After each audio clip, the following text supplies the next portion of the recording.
Hi guys, drawing hairline is a different art,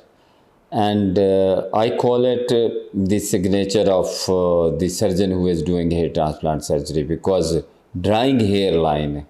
is the basic part of hair transplant surgery, which has been discussed many times. But what I am showing you is a very decent and natural looking hairline, which should be in the limits and suitable and fitting on the face of the patient.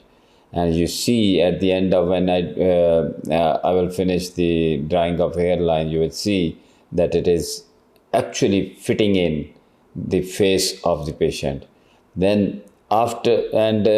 what you need to keep in mind is, first you need to identify the anterior most part of the hairline, and then going posterior is the art of drawing a natural hairline. Then you can put mounds on each side of the hairline. While drawing a line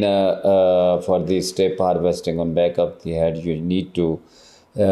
keep in mind that you should be harvesting a strip from central most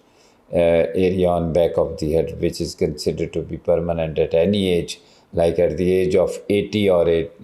maybe more than that. And I have drawn another area which is suitable for FUE harvesting as well. So you need to see that with drying a little a strip and harvesting a little strip, you can get a large amount of hair from back of the head, and most permanent hair, moreover, from the centralmost part on back of the head, which is considered to be most permanent area, and putting on the frontal area. So this is what I was telling you